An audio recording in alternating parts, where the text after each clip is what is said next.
ರೆಡ್ಡಿ ಹಾಗೂ ಶ್ರೀರಾಮುಲು ನಡುವಿನ ವೈಮನಸ್ಸು ಬಟಾಬಯಲಾಗಿದೆ. ನಾಯಕರ ಅಕ್ಕಪಕ್ಕದಲ್ಲೇ ಇರೋ ಮನೆಯ ಗೇಟ್ಗಳು ಕೂಡ ಕ್ಲೋಸ್ ಆಗಿದೆ. ಇಬ್ಬರ ಸಂಬಂಧ ಚೆನ್ನಾಗಿದ್ದಾಗ ಬಳ್ಳಾರಿಯ ಅವಂಭಾವಿಯಲ್ಲಿ ಅಕ್ಕಪಕ್ಕದಲ್ಲೇ ಮನೆ ಕಟ್ಟಿಸಿಕೊಂಡು ಓಡಾಟಕ್ಕೆ ಒಳಗಡೆಯಿಂದಲೇ ಗೇಟ್ ನಿರ್ಮಾಣ ಮಾಡಿಕೊಂಡಿದ್ರು. ಇದೀಗ ರಾಮುಲು ರೆಡ್ಡಿ ಮನೆ ಸಂಪರ್ಕದ ಗೇಟ್ ಬಂದ್ ಆಗಿದೆ. ಎರಡೂ ಮನೆ ಮಧ್ಯೆ ಕೇವಲ 50 ಮೀಟರ್ ಅಂತರವಿದ್ರು ಮನೆಯ ಮಧ್ಯೆ ಭಾಗದಲ್ಲಿ ಓಡಾಡಲು ಎರಡು ಕಡೆ ಗೇಟ್ ಮಾಡಿಕೊಂಡಿದ್ರು. ಇದೀಗ ವಾಸ್ತು ಸರಿಯಿಲ್ಲ ಅಂತ ಗೇಟ್ ಕ್ಲೋಸ್ ಮಾಡಲಾಗಿದೆ. ಸಿಎಂ ಸಿದ್ದರಾಮಯ್ಯ ಕುಟುಂಬಕ್ಕೆ ಮುಳ್ಳಾಗಿದ್ದ ಮುಡಾ ಹಗರಣದ ಬಗ್ಗೆ ಲೋಕ ತನಿಖೆ ಭರದಿಂದ ಸಾಗಿದೆ. ಸಂಪೂರ್ಣ ವರದಿ ನೀಡಲು ಲೋಕಾಯುಕ್ತ ಅಧಿಕಾರಿಗಳಿಗೆ ಹೈಕೋರ್ಟ್ ಸೂಚಿಸಿತ್ತು. ಇನ್ನು ತನಿಖೆ ಸಂಪೂರ್ಣಗೊಳ್ಳದ ಹಿನ್ನೆಲೆ ಮತ್ತಷ್ಟು ಸಮಯ ಕೇಳಲು ಲೋಕಾಯುಕ್ತ ಅಧಿಕಾರಿಗಳು ಚಿಂತಿಸಿದ್ದಾರೆ. ಕಳೆದ 2 ತಿಂಗಳಿನಿಂದ ಬೆಳಗ್ಗೆ ರಾತ್ರಿ ಮುಡಾದಲ್ಲಿ ಮತ್ತಷ್ಟು ದಾಖಲೆಗಳನ್ನ ಅಧಿಕಾರಿಗಳು ಸಂಗ್ರಹಿಸಿದ್ದು ಸಭೆಯ ನಡಾವಳಿಯ ಆಡಿಯೋ ಪರಿಶೀಲನೆ ನಡೆಸಿದೆ. ಹೀಗಾಗಿ ಹೈಕೋರ್ಟ್ಗೆ ಸೋಮವಾರ ತನಿಖಾ ಪ್ರಗತಿ ವರದಿ ಮಾತ್ರ ಸಲ್ಲಿಸಲು ಲೋಕಾಯುಕ್ತ ಅಧಿಕಾರಿಗಳು ನಿರ್ಧರಿಸಿದ್ದಾರೆ. ರಾಜ್ಯಾದ್ಯಂತ ಮೈಕ್ರೋ ಫೈನಾನ್ಸ್ ಭೂತ ಸಾಲಗಾರರನ್ನ ಬೆಂಬಿಡದೆ ಕಾಡ್ತಿದೆ. ಹಾವೇರಿ, ದಾವಣಗೆರೆ, ಮೈಸೂರು ಸೇರಿ ಹಲವೆಡೆ ಕಿರುಕುಳಕ್ಕೆ ಜನ ರೋಸಿ ಹೋಗಿದ್ದಾರೆ. ಸುವರ್ಣ ನ್ಯೂಸ್ ವರದಿ ಬಳಿಕ ಸರ್ಕಾರ ಎಚ್ಚೆತ್ತುಕೊಂಡಿದ್ದು ಫೈನಾನ್ಸ್ ಕಾಟಕ್ಕೆ ಬ್ರೇಕ್ ಹಾಕಲು ಸಿಎಂ ಸಿದ್ದರಾಮಯ್ಯ ಮುಂದಾಗಿದ್ದಾರೆ. ನಾಳೆ ಮೈಕ್ರೋ ಫೈನಾನ್ಸ್ ಸಂಬಂಧ ಸಿಎಂ ಸಿದ್ದರಾಮಯ್ಯ ಮೀಟಿಂಗ್ ಕರೆದಿದ್ದು ನಾಳೆ ಬೆಳಗ್ಗೆ 11 ಗಂಟೆಯಿಂದ ಸಿಎಂ ನೇತೃತ್ವದಲ್ಲಿ ನಡೆಯುವ ಸಭೆಯಲ್ಲಿ ಗೃಹ ಸಚಿವ, ಕಂದಾಯ ಸಚಿವ, ಸಹಕಾರ ಸಚಿವರು ಭಾಗಿಯಾಗಲಿದ್ದಾರೆ.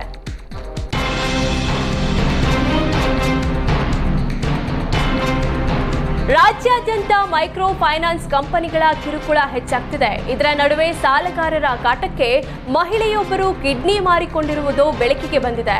ಮಾಗಡಿ ಪಟ್ಟಣದ ತಿರುಮಲೆ ಬಡಾವಣೆಯ ಗೀತಾ ಎಂಬ ಮಹಿಳೆ ಸಾಲಗಾರರ ಕಾಟಕ್ಕೆ 2.5 ಲಕ್ಷಕ್ಕೆ ತಮ್ಮ ಕಿಡ್ನಿಯನ್ನೇ ಮಾರಾಟ ಮಾಡಿದ್ದಾರೆ.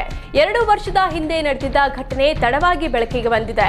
ಪತಿಗೆ ಅನಾರೋಗ್ಯ ಹಿನ್ನೆಲೆ ಚಿಕಿತ್ಸೆಗಾಗಿ ಗೀತಾ ಅನ್ನೋರು ಮೈಕ್ರೋ ಫೈನಾನ್ಸ್ ಹಾಗೂ ಮೀಟರ್ ಬಡ್ಡಿಗೆ ಸಾಲ ಪಡೆದಿದ್ರು. ಸಾಲ ವಾಪಸ್ ನೀಡಲು ತಡವಾಗಿದ್ದಕ್ಕೆ ಮೀಟರ್ ಬಡ್ಡಿ ದಂಧೆಕೋರರು ಕಿರುಕುಳ ನೀಡಿದ್ರಂತೆ. ಸಾಲ ತೀರಿಸಲು ಮನೆಯವರ ಮಕ್ಕಳ ಕಿಡ್ನಿ ಮಾರಾಟಕ್ಕೆ ಒತ್ತಡ ಹಾಕಿದ್ರಂತೆ. ಬಳಿಕ ವಿಧಿ ಇಲ್ಲದೆ ಮಹಿಳೆ ಕಿಡ್ನಿ ಮಾರಿದ್ದಾಳಂತೆ. ಈ ಸಂಬಂಧ ಮಾಗಡಿ ಪೊಲೀಸ್ ಠಾಣೆಯಲ್ಲಿ ದೂರು ಕೂಡ ದಾಖಲಿಸಲಾಗಿದೆ. ರಾಜ್ಯದಲ್ಲಿ ಫೈನಾನ್ಸ್ ಕಿರುಕುಳ ದಿನೇ ದಿನೇ ಹೆಚ್ಚಾಗ್ತಿದೆ. ಶಿವಮೊಗ್ಗದಲ್ಲಿ ಫೈನಾನ್ಸ್ ಕಿರುಕುಳ ತಾಳಲಾರದೆ ಶ್ರೀನಿವಾಸ್ ಇಡೀ ಕುಟುಂಬವನ್ನೇ ತೊರೆದಿದ್ದಾರೆ. 2 ವರ್ಷದ ಹಿಂದೆ ಮಾಸ್ಟರ್ ಕಟ್ ಹೆಸರಿನಲ್ಲಿ ಸಲೂನ್ ಅನ್ನ ಶ್ರೀನಿವಾಸ್ ತೆರೆದಿದ್ದ. ಹೊಸ ಸಲೂನ್ ಓಪನ್ ಮಾಡಲು ಸ್ವಲ್ಪ ಸಾಲ ಮಾಡಿದ್ರು.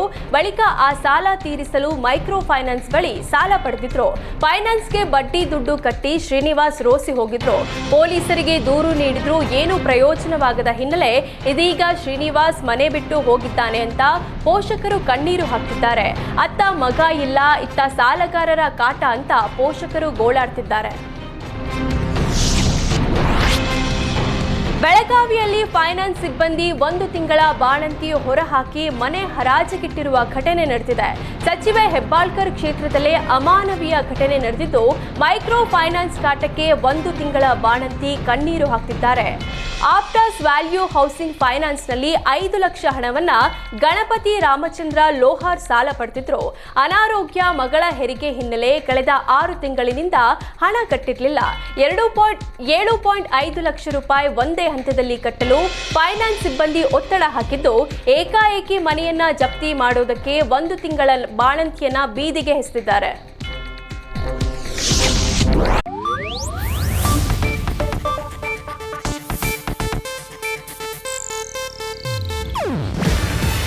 ಇದು ಏಷ್ಯಾನೆಟ್ ನ್ಯೂಸ್ ನೆಟ್ವರ್ಕ್ ಪ್ರಸ್ತುತಿ. ನೀವು ನೋಡ್ತಿದ್ದೀರಾ ಏಷ್ಯಾನೆಟ್ ಸುವರ್ಣ ನ್ಯೂಸ್.